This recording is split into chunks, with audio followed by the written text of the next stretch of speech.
Halo guys, berjumpa lagi dengan saya, Rio Pasaribu.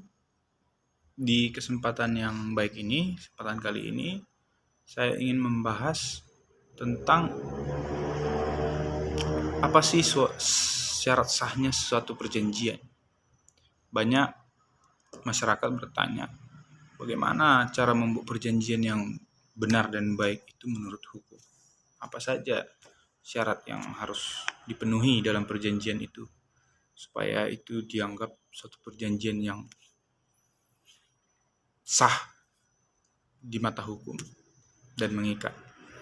Kalau kita berbicara tentang syarat sahnya suatu perjanjian atau cara membuat perjanjian, kita harus mengerti apa-apa saja syaratnya yang harus kita penuhi di dalam perjanjian tersebut agar perjanjian tersebut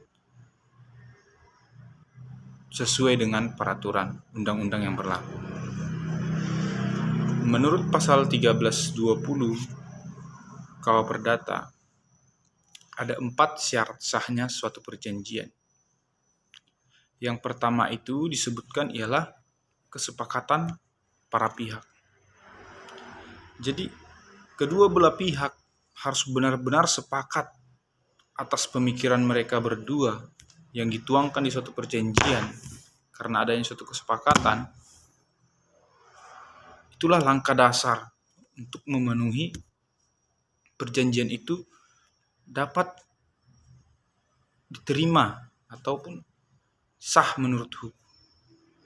Jadi teman-teman, kesepakatan antara kedua belah pihak untuk melakukan perjanjian itu tidak boleh kesepakatan hanya dari salah satu pihak.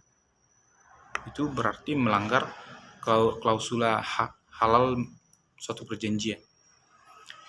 Yang kedua itu ialah kecakapan para pihak. Jadi kita harus paham dulu teman-teman. Seseorang yang melakukan perjanjian ini apakah orang-orang yang sudah cakap menurut hukum atau tidak? Orang-orang yang sudah dewasa atau belum? Jadi kalau menurut 1330 menurut pasal 1330, seseorang yang dewasa itu berusia 21 tahun. Yang ketiga itu adanya objek perjanjian. Jadi kita harus paham dulu teman-teman, ketika kita membuat suatu perjanjian itu, apakah adanya objek atau tidak adanya objek.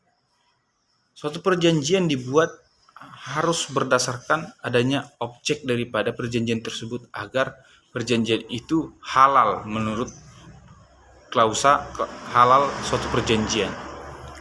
Yang keempat itu ialah sebab yang halal. Apa yang dimaksud dari sebab yang halal ini ialah berhubungan dengan isi daripada perjanjian tersebut. Apakah perjanjian tersebut dibuat dengan maksud lain? Misalnya perjanjian tersebut dibuat yang tidak sesuai. Dia membuat perjanjian tentang jual beli narkoba dengan jual beli yang dilarang dengan undang-undang. Itu salah ya teman-teman. Jadi sebab yang halal itu tidak boleh mengandung nilai-nilai kesusilaan dan ketertiban umum sendiri berdasarkan nilai-nilai di mana perjanjian tersebut dibuat. Contohnya itu perjanjian yang sebab tidak halal adalah ketika seseorang melakukan perjanjian untuk membunuh orang lain, dikarenakan membunuh orang lain dilarang undang-undang, sehingga perjanjian tersebut tidak sah. Atau perjanjian jual narkoba, perjanjian jual barang ilegal, itu tidak sah teman-teman. Itulah yang dimaksud sebab yang halal. Jadi itu yang harus kita pahami teman-teman, 4 syarat sahnya suatu perjanjian. Mungkin itu saja yang dapat saya sampaikan. Semoga itu menjadi bermanfaat. Salam sukses.